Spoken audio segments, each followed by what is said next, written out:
오늘 이야기는 서울에 사시는 30대 여성분이 보내주신 사연입니다.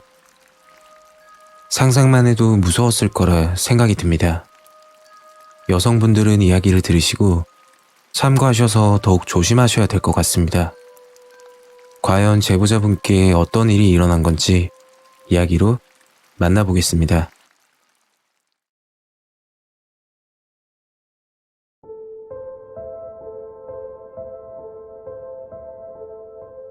(1년) 전 있었던 일입니다. 그날은 설날 연휴라서 큰 집에서 시간을 보내고 있었죠. 큰 집은 서울 강남에 위치하고 있었고 한참 바이러스가 유행이어서 다른 친척들은 오질 않았고 사촌 언니만 있었던 상황이었습니다. 이야기를 하고 시간을 보내던 중 언니가 말을 하더군요. 몸도 뻐근한데 목욕탕이나 다녀올래? 그래, 가자. 언니는 목욕탕 갈 준비를 했고 저도 제가 쓰는 화장품과 각질 제거용 스크럽제 그리고 얼굴팩까지 이것저것 가방에 넣고서는 언니와 집을 나왔죠. 대중 목욕탕은 집에서 10분 거리에 있었습니다. 그 당시 칼바람이 불어서 많이 추웠던 것으로 기억하고 있어요.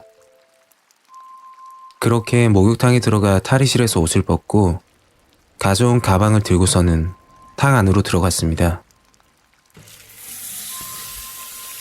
간단한 기본 샤워를 하고 나서 목욕을 어느 정도 마무리하고 언니와 이런저런 이야기를 하다가 마지막으로 뜨거운 탕에 들어갔다 나가자고 하더군요. 탕 안에는 40대로 보이는 아주머니와 20대로 보이는 여자분이 계셨어요. 대수롭지 않게 언니와 저는 탕 안에 들어갔고 한 5분쯤 지났을 때였어요. 갑자기 언니가 손가락으로 제 옆구리를 찌르는 겁니다. 그래서 언니를 쳐다봤더니 제 귀에 대고 귓속말을 하더라고요. 수진아, 저것 좀 봐. 솔직히 같은 탕 안에 있는데 대놓고 보기가 좀 그래서 고개를 돌리는 척을 하면서 언니가 말했던 쪽을 봤죠.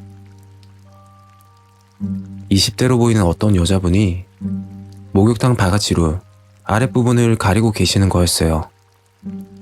가리고 계시는 것도 이상하긴 했지만 대부분 탕 안까지 목욕탕 바가지를 들고 오진 않잖아요. 그때부터 뭔가 이상한 느낌을 받았죠. 그래서 그 여자분을 힐끔거리며 쳐다보았는데 누가 봐도 평범한 여자분이었고 상체 부분이 밋밋하다는 거 외에 특별한 이상한 건 보이질 않았어요. 상체는 깡마른 몸이라서 그럴 수도 있겠다 싶었죠. 그냥 좀 특이한 사람이다 하고서는 언니와 탕을 나왔습니다. 탕에 나와 언니와 팩을 하기 위해서 탈의실로 들어갔죠. 그 목욕탕은 따로 가운이 준비되어 있어서 언니와 가운을 입고 탈의실을 나오는데 밖에서 여자의 비명소리가 들리는 겁니다. 무슨 일이 있나 싶어서 얼른 나가보니 여성분 여러 명이서 아까 저희와 같이 탕에 있던 20대로 보이는 여자분에게 소리를 지르고 있더라고요. 무슨 일이세요? 그랬더니 여자가 아니라는 겁니다. 언니와 저는 잘못 보신 거 아니냐면서 재차 되물었어요. 그러자 아까 탕에 같이 있던 아주머니가 설명을 해주시더라고요. 저희가 탕을 빠져나간 후 10분쯤 후에 그 여자분이 탕에서 일어났는데 중요 부분을 바가지로 가리고 있었고 바가지 옆 틈으로 무언가 보였다고 했습니다. 결국 탕에 있던 여성분들이 눈치를 챘고 소리를 지르며 나가라고 한 것이었죠. 탕 안에서 머리만 내놓고 주변을 두리번거렸다던데 주요 부위를 바가지로 가리고 있어서 전혀 몰랐다고 하더라고요. 목욕탕에 있던 다른 여성분이 진작 경찰에 신고를 했는데 경찰 측은 사건 접수가 안 되는 내용이라며 목욕탕 업주에게 주의만 줬다고 하더라고요. 치마를 입고 가발을 쓰고 있어서 남자인지 여자인지 확인이 안 된다는 게 이유였습니다. 그 소리를 듣고 너무 터무니없었죠. 결국 여자로 보이는 그 남자는 도망가듯이 목욕탕을 빠져나갔고 언니와 저는 불쾌한 느낌이 든 채로 집으로 향했습니다. 그때까지만 해도 뭔가 오해가 있을 것이다 라고 생각했었죠. 남자가 아무리 여장을 완벽히 한다고 해도 뼈의 크기나 몸매 라인 또는 손가락 이런 것들을 유심히 보면 티가 날 수밖에 없다고 생각했거든요. 근데 제 눈에는 완벽한 여자로 보였습니다. 저는 퇴근 후에 친구와 전화로 수다를 떨고 있었습니다. 전화를 끊고 방을 나가려는데 사촌 언니가 전화가 오더라고요. 언니가 무슨 일이지? 하면서 전화를 받았는데 갑자기 뉴스를 보라는 거예요. 대박 사건이라고요. 수진아, 나와서 밥 먹어. 알았어, 엄마. 밥을 먹으면서 휴대폰으로 기사를 찾아봤더니 글쎄 언니와 며칠 전 목욕탕 그 사건이 나오는 겁니다. 그런데 여자분이 아닌 남자로 밝혀졌다고 했습니다. 스스로 자백을 했다던데 자신의 범행을 인정하면서도 본인은 여자라고 생각하며 살았다고 하더군요. 처음 신고할 때 흐지부지 넘어가려고 했던 경찰이 사건이 이슈가 되자 CCTV 조사 후 체포했다고 하더라고요. 그때 순간 드는 생각이 모르는 남자와 나체 상태로 같은 탕 안에서 몸을 담그고 있던 걸 생각하니 소름이 돋더라고요. 결국 그 남자는 단순 주거 침입죄가 적용되었고 기소유예 처분을 받았다고 했습니다. 어릴 때부터 성 정체성의 혼란을 겪었다고 호르몬 검사서를 제출했다고 하던데 성폭력으로는 처벌이 힘들다고 하더라고요. 더 소름이 돋는 건 목욕탕 주인 이야기인데 그 남자는 처음 방문한 게 아니고 여러 번 왔을 거라고 이야기했다더군요. 처음 온 사람은 목욕탕 가운이 있는지도 모른다면서요. 아마도 상습적으로 여탕을 드나들었던 건 아닐까요? 다른 목욕탕들도 말이에요. 작년에 있었던 일이니까 거진 1년이 되었네요. 아직도 그 남자는 여탕을 돌아다닐지도 모릅니다. 여성분들은 대중목욕탕 이용하실 때 아래 부분을 이상하게 가리고 다닌다면 정말 조심하셔야 될 것 같아요.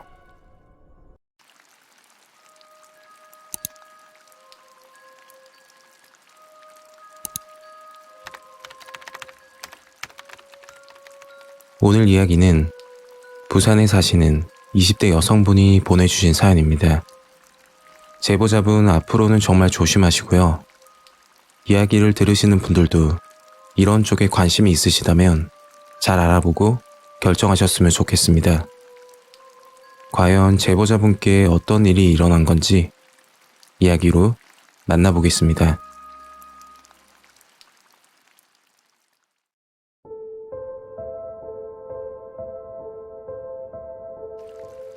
(5년) 전 고등학교 때 있었던 일입니다. 자랑은 아니지만 여고생 시절에 인기가 꽤 있었습니다. 사귀자고 하던 남자들이 주변에 많았으니까요.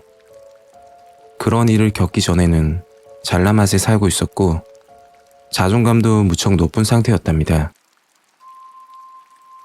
그날은 중간고사 마지막 날이라 일찍 하교를 했습니다. 친구들과 집으로 향하던 중이었어요. 다른 친구들은 버스 정류장 쪽으로 가고 저는 지하철을 타고 가야 돼서 인사를 하고 헤어졌습니다.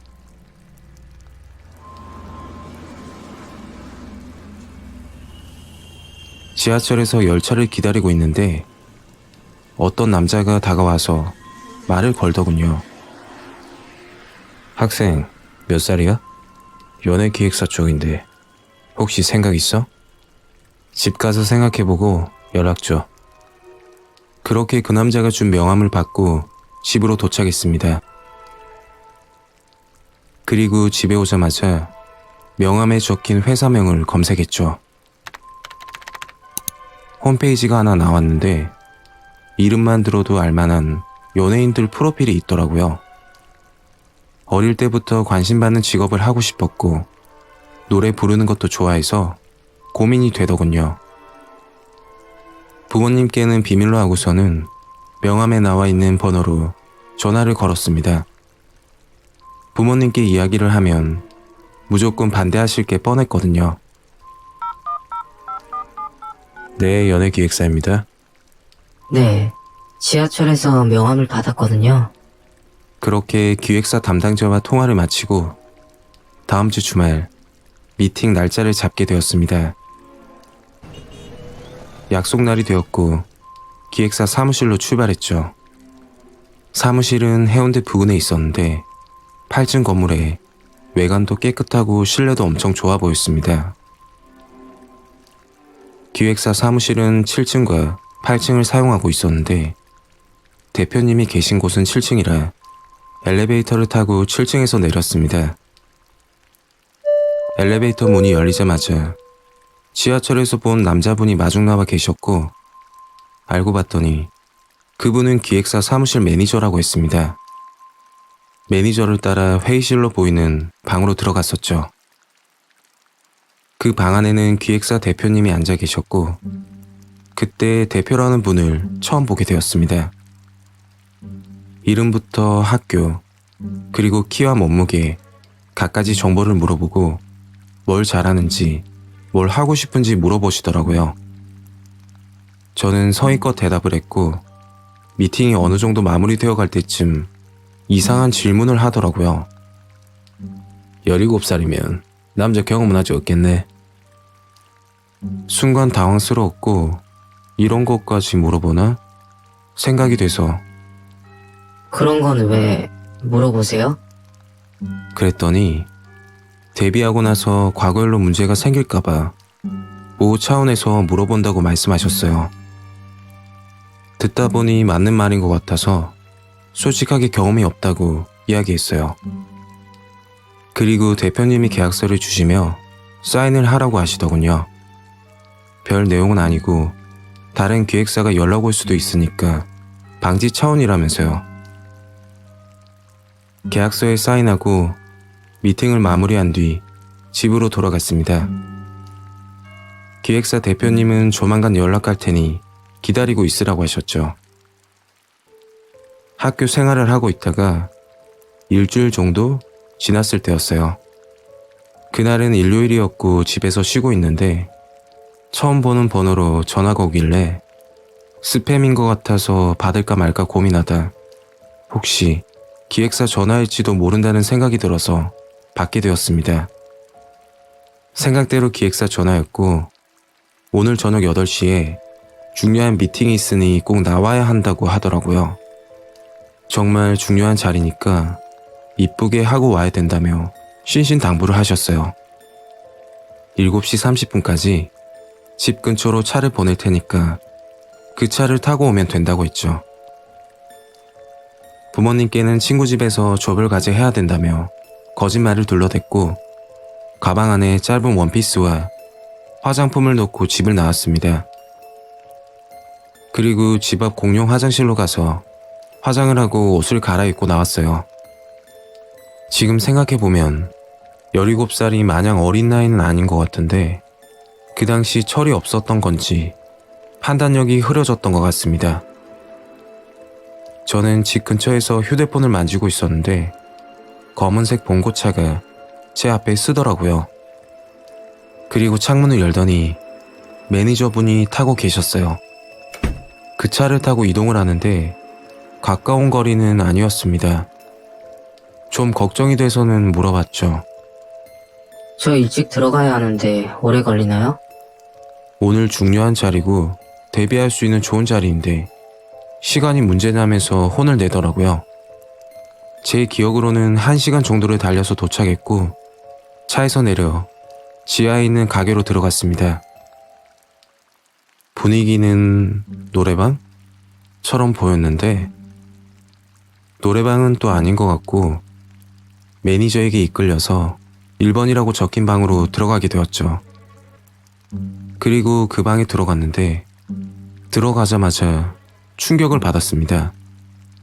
제가 그때 만났던 대표님과 다른 중년 남자분들이 앉아 계셨는데 저와 비슷한 또래로 보이는 여자애들이 술을 따라주며 옷을 벗고 있었습니다. 그때 대표님이 이야기하시더라고요.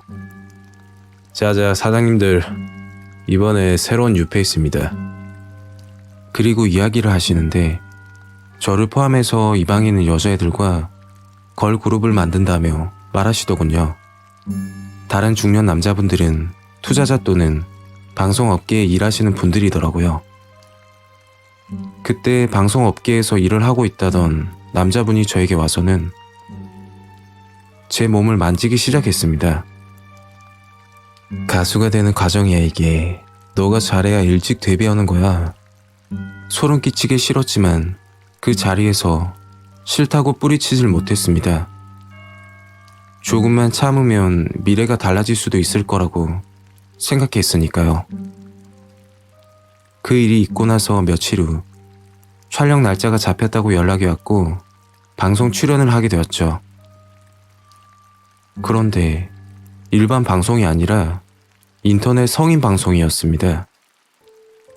그제서야 못하겠다고 그냥 그만두겠다고 이야기를 하니 예전 사무실에서 사인했던 계약서를 보여주며 말씀하셨어요. 계약서에 보이지도 않을 법한 글씨로 몇 가지 조항이 적혀 있었는데 데뷔 과정을 위해서 회사가 필요하다고 생각하는 일은 따라야 되고 만약 거부할 시 계약 파기와 함께 위약금 5천만 원을 회사에 줘야 한다는 내용이 있었습니다. 너무 무서워서 그날 부모님께 솔직하게 터놓았고 다음날 아버지가 경찰에 신고를 했습니다. 결국 수사 끝에 기획사 대표와 매니저는 구속되었다고 들었어요. 그런데 더 충격적이었던 건 저 말고도 20명이 더 되는 피해자들이 있었어요. 대출을 받아 대표에게 돈을 주고 성매매까지 하면서 일까지 했다고 하더군요. 대학생 언니들부터 결혼한 주부들도 있었다고 해요. 다들 불법적인 걸 알면서도 데뷔를 하려고 참고 참았던 거였겠죠. 알고 보니 회사 이름부터 홈페이지에 나왔던 연예인들 모든 게 거짓이었습니다. 요즘은 더 치밀한 방법으로 접근을 한다고 하니 다들 조심하셔야 될 것 같아요.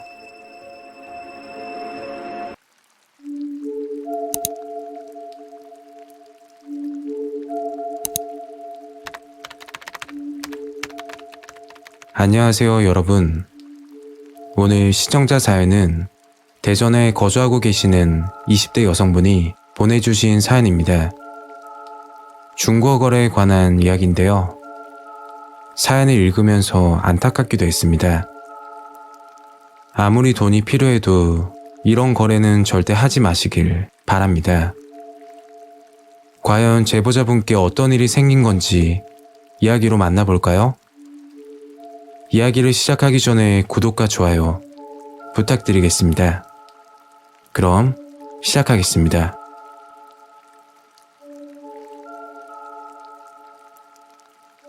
때는 2년 전, 제가 고등학교 2학년 때였어요. 저희 집은 오래된 5층 아파트에 살고 있었고 엄마는 제가 7살 때 돌아가시고 아버지 혼자 저를 키우셨어요. 아버지는 건설 현장에서 일을 하셔서 몸이 성한 곳이 없었고 집으로 오시면 늘 온몸에 파스를 붙이시고는 주무시곤 했습니다. 저는 태어나서 지금까지 아버지에게 뭘 사달라고 이야기한 적이 없었어요. 가난했던 환경 때문인지 아니면 엄마가 일찍 돌아가셔서 그런지 모르겠지만 또래 아이들보다 일찍 철이 들었거든요. 친구들이 부러웠던 적은 많았지만 단 한 번도 부모님을 탓한 적은 없었어요. 그날은 학교에서 친구들과 수다를 떨고 있었는데 친구 한 명이 자랑을 하더라고요. 야야야, 이거 봐. 대박이지? 이번에 나온 신상이야. 친구가 내밀었던 건 최신형 휴대폰이었어요. 나 잠시 화장실 좀. 하면서 조심스레 빠져나왔죠. 그 자리에 있었다면 다들 휴대폰을 꺼내서 비교를 했을 테니까요. 부끄럽지만 제 휴대폰은 엄청 오래됐었거든요. 학교를 마치고 집으로 가는데 그날따라 너무 우울했습니다. 평소 같으면 그냥 넘겼겠지만 그날은 제가 좀 이상했던 것 같아요. 집에 도착해서 가방을 벗고 컴퓨터를 켰습니다. 친구들은 학교 끝나면 학원을 가서 수업 진도보다 앞서가는데 저는 학원 다닐 형편이 안 돼서 집에서 인터넷 강의를 빠짐없이 듣고 있었죠. 인터넷 창을 열었는데 쪽지함에 알림이 와 있는 거였어요. 응? 누구지? 쪽지함을 확인했는데 좀 황당한 내용이었어요. 단순 알바라고 했는데 입었던 속옷을 비싸게 산다는 거였어요. 그러면 안 되는 거 누구보다 더 잘 아는데 하고 싶은 것도 많고 아버지에게 손 벌리기도 싫고 해서 수십 번 고민하다 답장을 보내게 되었습니다. 그러자 30분이 지났나? 카톡 아이디가 날라왔고 카톡으로 메시지를 보내게 되었어요. 저기 쪽지 보고 연락드렸어요. 네. 거래는 해보셨어요? 아니요. 제가 학생이라 이런 거 처음이에요. 그럼 어디서 만날까요? 저는 택배 거래는 안 합니다. 저는 무슨 용기가 났는지 집 근처 편의점 위치를 알려주었고 저녁 8시에 약속을 잡았습니다. 잠시 후 약속 시간이 되었고 검은색 비닐봉지에 제 속옷을 담아서 들고 나갔죠. 저 멀리서 남자 한 분이 걸어오는데 나이는 대략 50대 정도로 보였어요. 설마 아니겠지? 하고서는 두리번거리니 저 학생 하고 저를 부르더군요. 놀라서 쳐다보니 가까이 오라는 손짓을 하더라고요. 역시 저와 메시지를 주고받았던 분이었고 저는 손에 들고 있는 검은색 비닐봉지를 건네려고 하는데 이상한 말씀을 하시는 겁니다. 학생이 처음 거래라서 잘 모르나 본데 직거래 뜻이 만나서 직접 벗어줘야 하는 거야. 누가 입었던 건지 어떻게 알아? 하시더라고요. 순간 너무 무서워서 저 죄송한데 그럼 거래 안 할게요. 이런 건지 진짜 몰랐어요. 그러니까 그 아저씨가 첫 거래니까 이해할게. 이리 줘봐. 제가 들고 있던 검은 봉지를 낚아채더니 봉지를 열어 냄새를 맡으시더라고요. 그 순간 소름이 끼치더라고요. 그리고서는 4만 원을 주시더군요. 저는 돈을 받자마자 집 쪽으로 도망가듯이 뛰어갔습니다. 죄책감이 들었지만 그 일이 시작이었죠. 학교를 마치면 집으로 가자마자 본격적으로 거래 사이트를 찾기 시작했어요. 그런데 거래하기로 해놓고서는 약속을 안 지키고 이상한 질문만 하는 분들이 엄청나게 많더군요. 돈 벌기 쉬운 게 아니더라고요. 그러다 문득 생각이 하나 떠올랐습니다. 제가 직접 중고거래 카페를 만들어서 운영을 해보자는 생각이었죠. 거래했던 사람들만 가입시켜 정기적으로 판매를 하려고 생각했던 것이었죠. 지금 와서 생각해보면 18살 어린 나이에 어떻게 그런 생각을 했는지 모르겠지만 점점 더 욕심이 나더라고요. 그래서 본격적으로 카페 운영을 했고 10명 남짓되던 회원들은 급격하게 늘어나기 시작했죠. 정말 이러면 안 되는 거 알지만서도 회원 중 구매를 가장 많이 하시는 분은 직접 만나 데이트도 하는 이벤트도 진행했었답니다. 그렇게 순탄하게 흘러갈 줄 알았던 일이 문제가 생겼습니다. 회원 중 한 분이 젊은 남성분이었는데 제가 다니던 학교까지 파악을 했던 상황이었죠. 어떻게 알았던 건지 모르겠지만 지금 상황으로서는 알게 된 사실은 중요하지 않았어요. 당장 학교에 소문이라도 퍼지게 되면 전학은 물론이며 아버지까지 알게 되니 삐칠 노릇이었습니다. 그 후로 운영하던 카페는 닫게 되었습니다. 그런데 어느 날 저희 집 우편함에 이상한 쪽지가 붙어 있더라고요. 쪽지의 내용은 데이트해주면 소문 안 낼게. 너 그러는 거 집에서 알아? 학교에서 너가 그러는 거 알면 어떻게 될까? 협박성 쪽지들이 계속해서 왔습니다. 하루하루 정말 피가 말랐고 아버지가 퇴근하고 그 쪽지를 우연히 보게 된다면 더욱더 큰일이었어요. 그러다 그날 사건이 터지게 되었습니다. 집에서 공부를 하고 있는데 현관문 밖에서 문을 열고 저를 부르시더라고요. 미정아, 이 사람 누구야?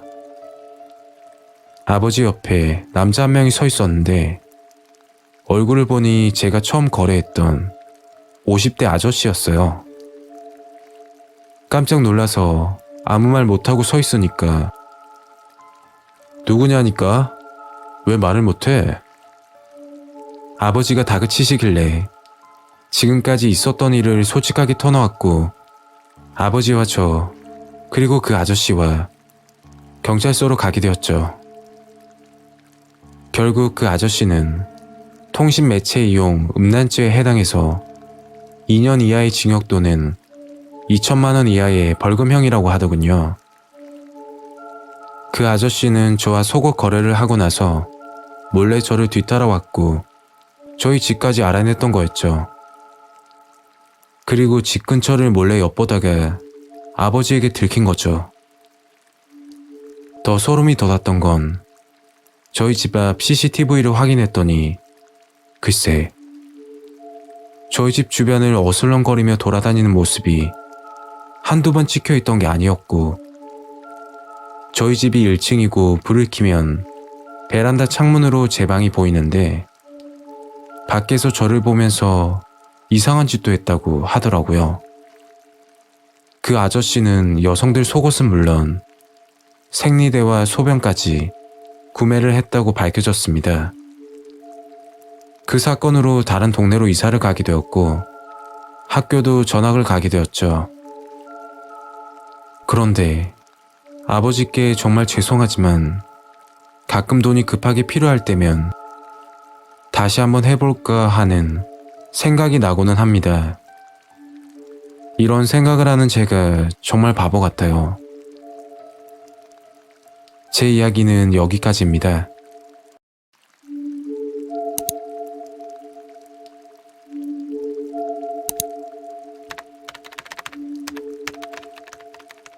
지금부터 시작하는 이야기는 9년 전 제 친구가 경험했던 이야기입니다.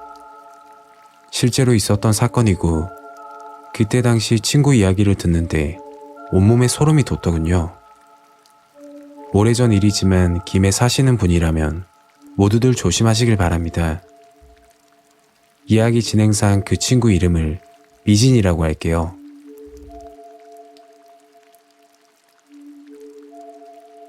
때는 9년 전 여름날 미진이와 저는 김해 활천고개 부근에 살고 있었어요. 미진이는 학생 때부터 친했던 친구여서 틈만 나면 만나서 카페에서 커피 마시고 술도 마시고 하는 사이였죠. 그러다 미진이가 타 지역으로 일을 하러 가게 되었고 예전처럼 자주 보지 못했지만 연락은 꾸준히 했었어요. 미진이는 주말이 되면 부모님 얼굴도 볼 겸해서 김해로 자주 올라왔는데 그때마다 저와 만나서 새벽까지 놀고는 했습니다. 미진이가 무서웠던 경험을 한 그날도 저와 술을 마시다 일어난 사건입니다. 저희는 일주일간 있었던 일을 얘기하면서 시간 가는 줄 몰랐어요. 그러다 문득 휴대폰 시간을 보니 새벽 4시가 가까워지고 있었죠. 미진아, 이제 슬슬 들어갈까? 시간이 벌써 이렇게 됐네. 더 놀고 싶었지만 시간도 늦었고 부모님 생각도 나곤 해서 술자리를 끝내게 되었습니다. 다행히 미진이와 같은 방향이라 같이 택시를 탔죠. 아저씨, 동삼동으로 가주세요. 저는 집 근처에 먼저 내리게 되었고 미진이는 5분 정도 더 가야 하는 거리여서 택시에서 내리지 않았죠. 미진아, 갈게. 연락해. 하고서는 택시 문을 닫아주었어요. 그리고 그 후 일어난 이야기는 미진이에게 듣게 되었어요. 미진이는 집 근처 골목 입구에 도착하여 택시에서 내렸고 골목 입구에서 집까지 걸어서 1분도 안 되는 거리였습니다. 생각보다 어둡고 으슥한 골목이라 택시에서 내리자마자 주변을 살폈다고 해요. 주변에는 아무도 없었고 집으로 걸어가고 있는데 갑자기 뒤에서 또각또각 하는 소리가 들리더랍니다. 무슨 소리지? 하면서 뒤를 보았는데 어두워서 잘 보이지 않았고 집으로 가려는 찰나 다시금 또각또각 소리가 들렸다고 해요. 무시하고 집으로 향하는데 또각또각 거리는 소리는 친구 발걸음에 맞춰서 소리가 났다고 하더군요. 집 앞에 도착하니 또각거리는 소리는 멈췄고 무섭고 소름이 돋았지만 친구는 태연하게 괜찮은 척을 하며 뒤를 돌아보고 말했다고 해요. 저기요, 여기 저희 집인데 누구시죠? 어두워서 정확한 모습은 보이지 않았지만 맞은편에서 걸쭉한 남자 목소리가 났다고 하더군요. 길을 잘못 들었네요. 그 남자는 말을 더듬으면서 당황하길래 길 잘못 들었으면 가던 길 가세요. 왜 안 가세요? 그랬더니 그 남자가 슬그머니 친구에게 다가왔다고 해요. 가까이서 그 남자 모습을 봤는데 너무 소름이 돋았다고 하더라고요. 그 남자 모습은 부자연스러운 긴 머리 가발에 이 더운 여름에 검정 긴팔 자켓에 그리고 검정 롱부츠까지 친구 키가 170에 힐도 신었는데 친구보다 키가 크고 대략 본다고 해도 키가 190처럼 보였다고 해요. 그리고 얼굴은 화장을 떡칠을 했다고 하더군요. 무서워서 뒷걸음을 치고 집으로 들어가려고 하는데 그 남자가 혹시 제 모습 어때요? 제가 지금 여자처럼 보이나요? 이런 거 좋아하지 않으세요? 하고 물어봤답니다.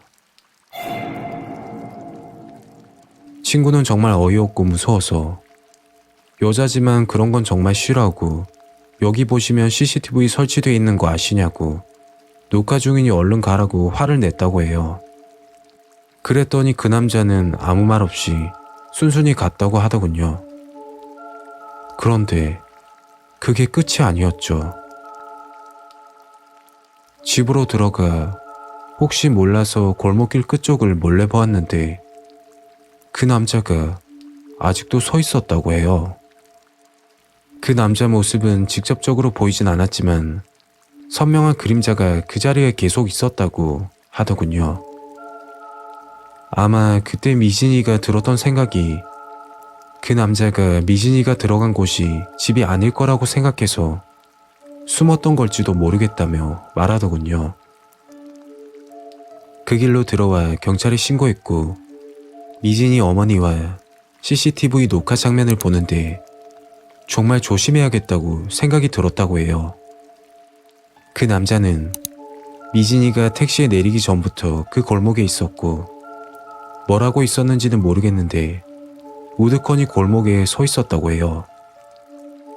미진이가 택시에서 내리자마자 곧바로 따라왔다고 했죠.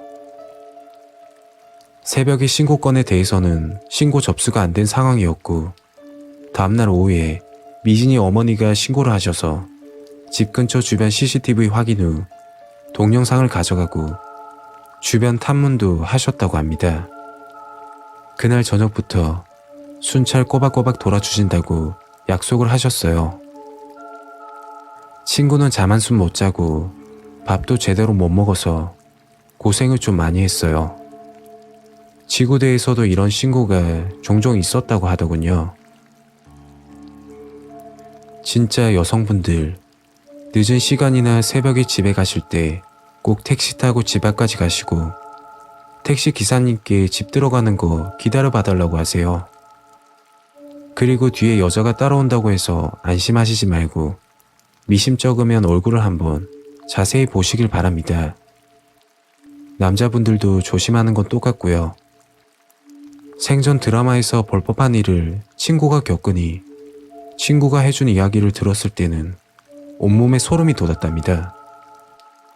그 당시 친구는 얼마나 무서웠을까요?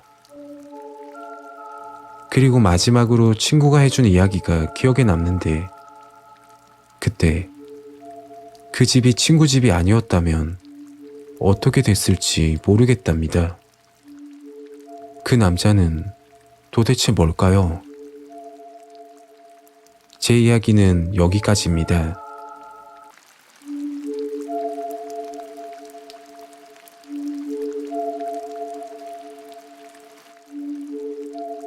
지금부터 시작하는 이야기는 불과 3년밖에 지나지 않아서 너무 기억이 생생하고 아직도 무섭기만 합니다. 여러분도 배달음식 시켜 드실 때 정말 조심하세요. 특히나 혼자 사시는 여성분들은 더욱더요. 제가 하는 이야기도 배달에 관한 이야기거든요. 물론 좋으신 기사분들이 더 많지만 요즘 같은 세상에는 누구라도 조심해야 하는 게 맞는 것 같아요. 그럼 제 이야기를 시작하겠습니다. 이야기상 제 이름을 지수라고 하겠습니다. 때는 3년 전 2018년 12월 겨울이었습니다. 저는 30살 여자고 포항에 살고 있습니다. 부모님은 김해에 거주하고 계셨고 저는 친한 언니와 음식점을 운영하기 위해서 포항으로 오게 되었죠. 친언니는 아니었지만 어릴 적부터 같은 동네에서 자랐고 같은 중고등학교를 나와 친언니 같은 존재였어요. 어느 날 언니가 제게 말했죠. 지수야, 언니 음식 솜씨 알지? 당연 알지. 근데 왜? 언니가 포항에 좋은 자리가 있어서 장사를 좀 하려고 하는데 같이 해볼래? 언니가 제게 음식점을 같이 해보지 않겠냐며 제안을 했죠. 그때는 바로 대답하지 못했어요. 이유는 제가 요리는 자신이 없었고 어린 나이이기 때문에 잘할 수 있을까 고민이 많이 되었으니까요. 그래도 결국 언니를 믿고 같이 하기로 했습니다. 위치는 죽도시장 쪽인데 권리금과 인테리어 비용, 크게 들어가는 돈들은 언니가 부담했고 저는 소소하게 들어가는 비용만 부담하고 가게를 오픈했습니다. 그렇게 하루하루 가게를 운영하고 잘 지냈죠. 저와 언니는 가게와 최대한 가까운 다세대 주택 투룸에서 거주했어요. 6개월 후 언니는 오랫동안 만난 남자친구가 있었어요. 결혼 날짜를 잡고 남자친구와 같이 산다며 나가겠다고 하더라고요. 저는 언니와 있는 게 좋았지만 뭐 어쩔 수 없었죠. 언니가 나가고 나서 혼자 투룸에서 지내려니 청소도 그렇고 외롭기까지 했죠. 다른 것보다 월세가 생각보다 비싼 편이었기 때문에 방을 빼고 조그만 원룸으로 들어가게 되었습니다. 언니와 살 때는 새끼 꼬박꼬박 챙겨 먹고 요리 잘하는 언니 덕분에 편하게 지낸 건 사실이죠. 그런데 혼자 있다 보니 밥 챙겨 먹는 것도 여간 힘든 게 아니었답니다. 식당에서 하루 종일 음식 준비와 손님 응대를 하다가 집에 들어오면 모든 게 힘들었죠. 그래서 가게를 끝내고 나면 항상 집으로 들어와 배달을 시켜 끼니를 해결하게 되었습니다. 그날도 집으로 들어와 샤워를 하고 휴대폰 배달 어플을 들어갔습니다. 오늘은 뭘 먹지? 한참 고민하다가 보쌈이 급 땡기더라고요. 제가 자주 시키던 단골집이 있었는데 그 집은 그날 휴무라 처음 보는 다른 집에서 시키게 되었습니다. 40분 정도 가량 걸린다고 문자가 왔습니다. 시간도 있겠다 싶어서 집 근처 편의점으로 가서 맥주나 사오자 했죠. 급하게 옷을 입고 맥주를 사서는 원룸 공동 현관을 들어서는 순간 검은색 헬멧에 검은 패딩을 입은 남자분 한 분이 서 계시는 거였죠. 오른손에는 음식을 들고요.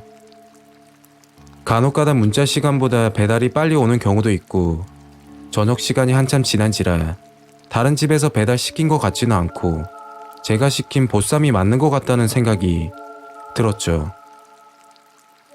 그래서 저는 배달 기사분에게 이야기했습니다. 혹시 302호 가시는 거 맞죠? 배달 기사는 헬멧을 쓴 채로 저를 위아래로 훑어보더니 302호 사시는 거요? 하며 묻더군요. 그래서 제가 302호 산다고 직접 가지고 올라간다고 말씀드렸는데 배달 기사분이 이렇게 말씀하시더라고요. 302호 아닐 수도 있으니까 제가 직접 올라가서 확인하고 드릴게요. 전 좀 당황스러웠지만 배달 사고 방지 차원에서 그러시나 싶어 알겠다고 했죠. 그리고 같이 엘리베이터를 기다렸습니다. 제가 앞에 서 있고 기사분이 뒤에 서 있었는데 엘리베이터가 거울식이라 배달 기사분이 잘 보였습니다. 그런데 헬멧 쓴 상태로 저를 훑어보는 느낌? 이라고 해야 될까? 뭐 그런 느낌을 받았어요.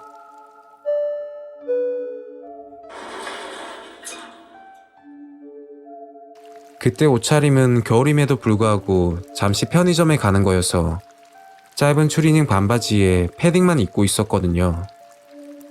솔직히 짜증나고 기분이 좋지 않았지만 봤다는 증거도 없으니 그냥 그러려니 했죠. 저희 집 문 앞에 도착해서 음식을 달라고 하니 이상한 소리를 하시는 겁니다. 집 안에 들어가는 것까지 봐야 확인이 된다면서 말이죠.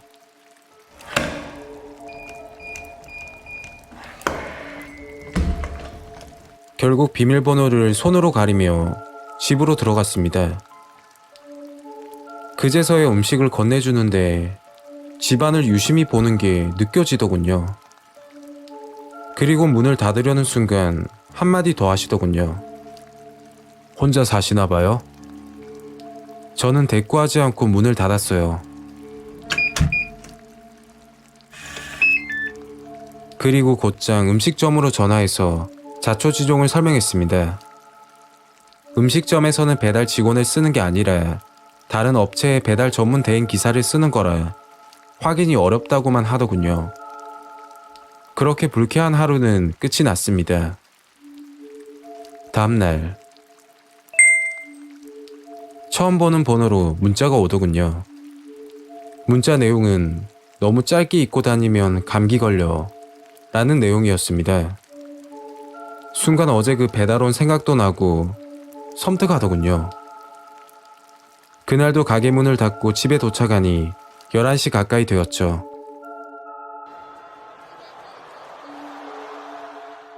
피곤하고 배도 출출하고 해서 야식을 시키고 기다리고 있던 중이었습니다. 초인종이 울리며 배달이 왔나 싶어 급하게 문을 열었죠. 그런데 문 앞에 서 있는 그 남자를 보고 기겁을 했습니다. 어제 본 검은 헬멧에 검은 패딩, 그 남자였습니다. 그리고 손에는 배달로 보이는 검은색 봉지를 들고 있었죠. 저는 급하게 손을 뻗어 음식을 받으려고 했는데 그 남자가 음식을 뒤로 숨기는 겁니다. 마치 장난이라도 하는 듯이요. 이게 글로 표현해서 그렇지 막상 당해보면 얼마나 무섭고 소름 돋는지 아실 거예요. 뭐 하시는 거예요? 빨리 주세요. 언성을 높이며 화를 냈습니다. 그러자 그 남자는 놀리는 듯이 음식을 내밀었다가 뒤로 숨기고 하는 행동을 반복했죠. 경찰에 신고할게요. 하고서는 문을 닫으려는 순간 여기요 하면서 주는데 그 웃음소리는 아직까지 기억이 납니다. 음식을 건네면서 하는 말이 문자 보냈는데 답장 좀 해요. 혼자 사는 것 같은데. 하고서 집안을 또 두리번거리더군요. 다음날 집주인에게 CCTV를 보여달라고 했고 다행히 CCTV 안에 오토바이가 찍혀 있었습니다. 그리고 음식점에 전화해서 그 남자 소속된 업체를 알아내 경찰에 신고했죠. 며칠 후 경찰서에서 연락이 와서 방문했고 충격적인 이야기를 들었습니다. 그 남자는 저뿐만 아니라 배달하면서 혼자 사는 여성들만 노리는 상습, 성폭행범이라고 하더군요. 혼자 사는 여성 집을 발견하면 여성이 자주 시키는 배달 시간에 집 근처를 어슬렁거리다 마치 자기가 시킨 것처럼 대신 음식을 받아서 그 남자가 가져다 준다고 하더라고요.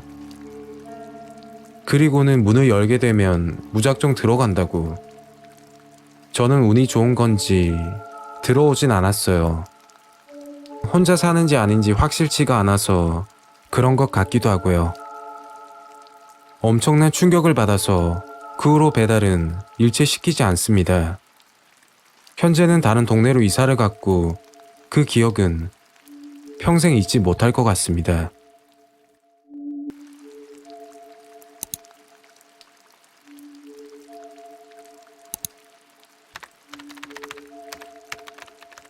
안녕하세요 시청자 여러분.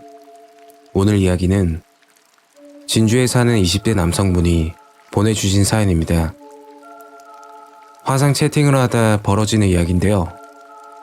남성분들은 알고 계시는 분들도 계시겠지만 모르시는 분들도 있을 수 있으니 영상을 보시고 꼭 조심하길 바라는 마음입니다.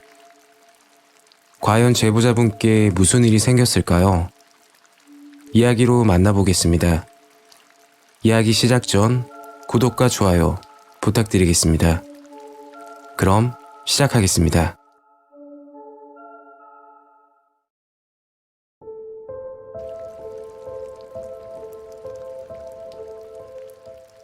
때는 3년 전에 있었던 일입니다. 사연을 보내면서 부끄럽고 수치심이 들지만 이 일을 겪었던 당사자로서 정말 끔찍했던 일이라서 용기 내어 보내게 되었습니다.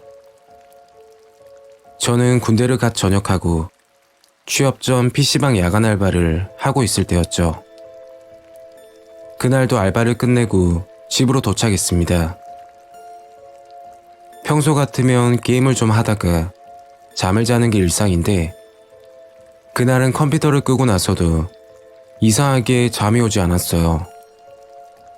그래서 다시 컴퓨터를 켰습니다. 뭐 재밌는 거 없나? 하고서는 인터넷을 켰는데 광고글 하나가 보이더라고요. 아무 생각 없이 클릭해서 들어갔습니다. 그런데 누가 봐도 자극적인 사진과 글이 적혀 있었어요. 그 글은 지금도 생생하게 기억이 나는데 저랑 노실 오빠분들 들어오세요 라는 한 줄의 글이 있었어요. 한창 혈기왕성한 나이기도 하고 그냥 궁금해서 들어갔는데 화상 채팅 비슷한 방으로 자동 연결이 되더군요. 그 당시 저는 캠이 없어서 제 화면은 나오지 않고 상대 화면만 볼 수 있는 상황이었습니다.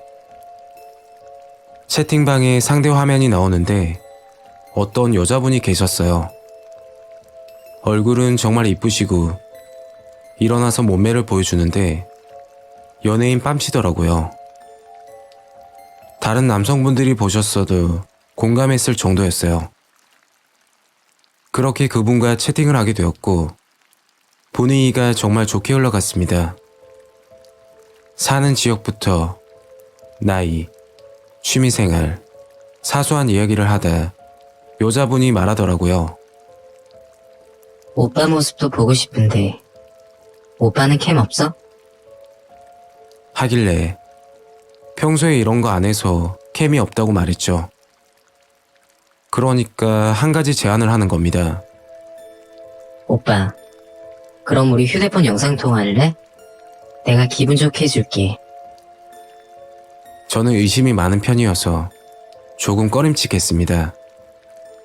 모르는 사람에게 휴대폰 번호를 주기가 좀 그랬었거든요. 미안한데 번호 공개는 좀 그런데. 그랬더니 그 여자분이 번호는 필요 없고 카톡으로 영상통화를 하자고 하더라고요. 그때까진 전혀 의심을 하지 않았어요. 뭐 카톡 아이디 알려준다고 큰일 나는 건 아니잖아요. 저는 카톡 아이디를 불러주고 잠깐 기다렸습니다. 5분쯤 지났나? 미모의 여성분에게 메시지가 왔고 그 메시지는 아까 영상통화했던 그 여자더군요. 카톡에 보시면 페이스톡 다들 아시죠? 무료 영상통화인데 그걸로 영상 전화가 오더라고요. 고민할 겨를도 없이 곧장 받았습니다. 여보세요? 오빠 귀엽네. 이런 거 처음이야? 하면서 통화를 시작했는데 오빠 소리가 잘 안 들리는데 파일 하나 보내줄 테니까 설치해. 그럼 소리 잘 들릴 거야. 하길래 그 여자분이 준 파일을 휴대폰에 설치했습니다. 오빠 내가 기분 좋게 해줄 건데 바지 좀 벗어봐. 그 순간은 뭐에 홀린 건지 아무 생각 없이 시키는 대로 했고 서로 얼굴을 보며 시간을 가졌죠. 10분 정도 지났을 거예요. 그 여자분과 영상통화 중 갑자기 전화가 끊어지더라고요. 이상하다 싶어서 휴대폰을 봤는데 카톡으로 그 여자분에게 메시지가 오더라고요. 그 메시지를 보고는 정말 무서웠습니다. 메시지 내용은 야, 너 큰일 났어. 너랑 영상통화한 거 다 녹화시켰다? 그 말과 함께 더 끔찍한 일이 생겼습니다. 저에게 사진 한 장이 전송되었는데 그 사진은 제 휴대폰 안에 저장된 연락처를 찍어서 보냈더라고요. 그리고 그 여자가 메시지를 또다시 보냈는데 제가 말을 듣지 않으면 부모님 그리고 친구들에게 영상 녹화본을 전송한다는 거였죠. 생각만 해도 너무 무섭고 끔찍했습니다. 부모님은 그렇다 쳐도 제 친구들이 그 영상을 본다면 뭐라고 생각할까요? 정말 창피하고 친구 얼굴 보기도 민망하지 않겠습니까? 그래서 그 여자분께 잘못했다고 사정을 하니까 그럼 내가 불러주는 계좌로 500만 원만 보내. 라고 말하더군요. 이제 군대 전역하고 PC방 알바로 용돈벌이 중인데 500만 원이란 큰돈이 있을 리가 없었어요. 그날 알바를 하면서도 그 여자분께 카톡으로 빌고 빌었습니다. 동영상 좀 지워달라고요. 끝내 나온 결과는 내일까지 300만 원만 입금하면 지워준다고 했죠. 저는 PC방 사장님께 다음 달 급여를 갑을 받고 모자란 돈은 인터넷 소액 대출을 받았습니다. 그렇게 300만 원을 마련해서 입금했죠. 그러자 그 여자분이 말이 또 바뀌더라고요. 생각해보니 300으로는 안 되고 100만 원 더 입금하면 지워준다고 하더군요. 결국 돈을 구하지 못했고 가족과 지인들에게 동영상을 전송했다고 말했죠. 그 순간은 앞으로 친구들 얼굴을 어떻게 봐야 할지 미치는 줄 알았답니다. 때마침 친구에게 전화가 왔죠. 야, 이 동영상 뭐냐? 얼굴은 너 같은데 처음 보는 번호인데 누군지 알아? 수치심이 들었지만 오래된 친구라 이해해주겠다 싶어서 솔직하게 터놓았죠. 그러니 친구가 하는 말이 보이스피싱 사기 수법이라고 하더라고요. 곧장 인터넷을 검색하니 저와 비슷하게 당하신 분들이 꽤 많았어요. 한 가지 확실한 건 아무리 돈을 입금해도 동영상은 안 지워준다고 하더군요. 그리고 한국에서 하는 게 아니라 해외 서버로 접근해서 경찰에 신고하더라도 잡기 힘들다고 나와 있었어요. 휴대폰에 해킹 어플을 설치하게 해서 연락처를 빼간다고 하더군요. 저는 솔로이고 어려서 그렇다 하지만 결혼하신 분이나 직장 다니시는 분 경우에는 큰일이겠더라고요. 정말 좋은 경험했다고 생각하고 두 번 다시 모르는 번호로 오는 문자나 이상한 주소는 들어가지 않게 되었습니다. 겪어보시면 정말 무섭다고 느끼실 겁니다.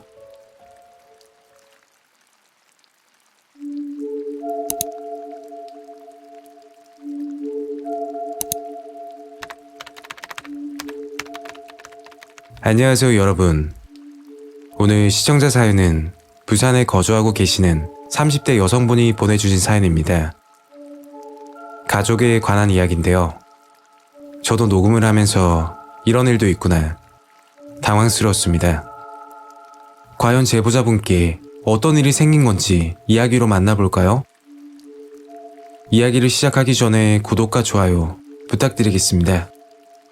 그럼 시작하겠습니다.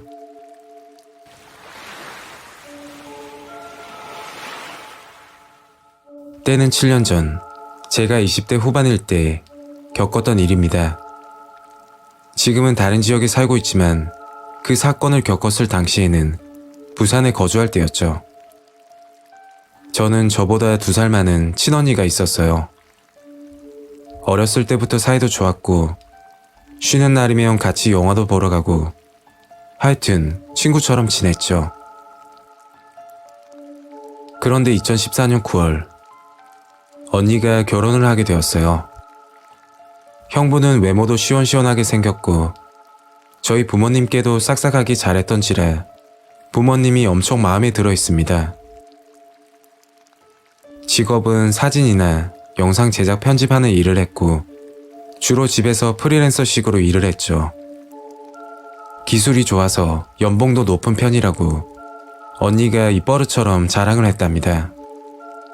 그때까지는 언니가 결혼을 정말 잘했다고 생각했고 저도 속으로 형부 같은 남자 만나야지 생각을 했었답니다. 그 사건이 있기 전까진 말이죠. 언니와 형부는 부산 사직동에 신혼집을 구했고 저는 연산동에서 보험 영업직을 하고 있었어요. 언니 결혼 전까지는 부모님과 같이 살고 있었는데 언니 결혼 후에 부모님은 귀농을 하신다며 시골에 집을 알아보고 계셨어요. 제가 눈치는 빠른 편이라서 부모님께 방구하고 나간다고 말씀을 드렸죠. 어린 나이도 아니고 곧 있음 계란 한 판 나이인데 혼자 못 살 곳도 없었죠. 부모님께서는 얼른 좋은 사람 데리고 오라고 하셨고 결국 연산동 원룸에 거주하게 되었습니다. 그날은 퇴근 후 집에서 맥주 한잔하며 쉬고 있는데 지금 편지가 왔습니다. 메일이 한 통 날라오더라고요. 회사 업무차 메일을 자주 쓰기에 바로 확인을 했죠. 제목은 꼭 보세요라고 되어 있었는데 아무 생각 없이 클릭을 했죠. 그런데 보는 순간 온몸이 얼어붙는 듯 했습니다. 화면 속에는 제가 지하철 화장실을 이용하는 사진들이 있었고 사진 밑에 짧게 글이 하나 있었는데 동영상도 가지고 있으니 경찰에 신고하면 인터넷에 퍼뜨린다는 내용이었죠. 순간 너무 무서웠고 머릿속이 하얗게 돼서 아무 생각이 나지 않더군요. 부모님 댁에 살 때 지하철을 항상 이용해서 아침마다 화장실 간 기억은 있었거든요. 차마 부모님께 말씀드리지는 못하겠고 경찰에 신고하자니 인터넷에 유포할까봐 걱정이 되더라고요. 그래서 그날 밤 언니에게 이야기를 했습니다. 언니는 제 이야기를 듣고 형부와 함께 급히 저희 집으로 왔죠. 그나마 다행이었던 게 형부 직업이 사진 영상 편집을 하고 있어서 급히 물어봤습니다. 형부, 이 사진들 진짜예요? 합성일 수도 있잖아요. 형부는 사진을 유심히 바라보더니 처제, 이 사진들 진짜 같은데? 큰일이네 이거? 라고 하시는 겁니다. 그 순간 더 무서워하며 있으니까 형부가 말씀하시더라고요. 처제, 경찰에 신고는 하지 말고 있어봐. 이런 애들 잘못 건드렸다가 인터넷에 유포되면 큰일이야. 그럼 어떻게 해야 돼요? 형부는 일단 혼자 있으면 위험하니 형부네 집으로 가자고 이야기했습니다. 그리고 형부 말대로 직장도 당분간 휴가를 내고 언니 집에 있었죠. 언니도 직장인이어서 언니가 출근하고 나면 집에서 일하는 형부 식사를 챙겨주며 그렇게 지냈습니다. 형부 밥을 챙겨드리고 설거지를 하고 있는데 형부가 급히 방으로 저를 부르더군요. 처제, 매일 보낸 범인 찾으려면 돈이 좀 필요하겠는데? 얼마나요? 형부는 3천만 원 정도 이야기했고 당장 수중에 1,000만 원뿐이라고 말했죠. 그랬더니 나머지 돈 2천만 원은 형부가 빌려주신다고 하더라고요.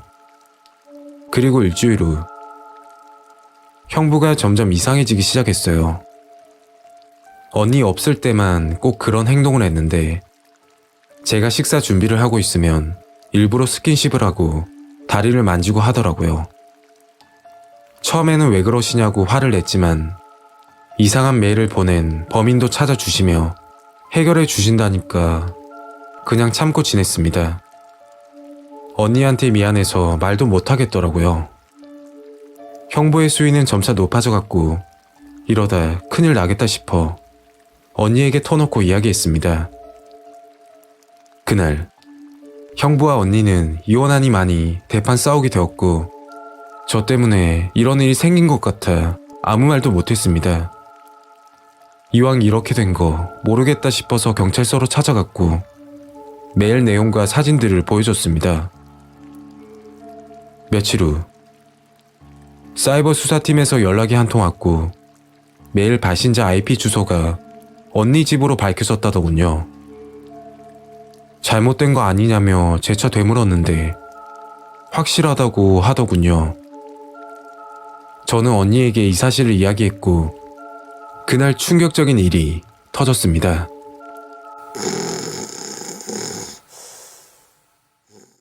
형부가 잘 때 언니가 형부 컴퓨터를 뒤졌는데 아무것도 없어서 뭔가 오해했구나 했는데 글쎄 침대 밑에 못 보던 노트북이 보였다고 해요. 언니는 그 노트북을 가지고 저희 집으로 와서 저와 확인을 했는데 제가 메일로 받았던 화장실 사진이 알고 보니 다른 여자였습니다. 얼굴만 교묘하게 합성해서 만든 사진이 수십 개 저장되어 있었습니다. 저는 형부에게 속은 거죠. 너무 화가 나고 입 밖으로 욕이 나오려고 했지만 언니를 봐서 참았습니다. 충격을 받은 언니는 이혼 소송을 했고 형부에게 위자료를 받고 깔끔하게 정리했죠. 그런데 아직까지 가끔 언니에게 연락이 온답니다. 보고 싶다고, 다시 잘해보자고 말이죠. 그 후로 언니는 혼자 살고 있고 남자 만나기가 조심스럽대요. 너무 소름 돋는 저희 이야기입니다. 제 이야기는 여기까지입니다. 시청해주셔서 감사드리며 구독과 좋아요 한 번씩 눌러주시면 감사하겠습니다. 지금까지 괴들남이었습니다.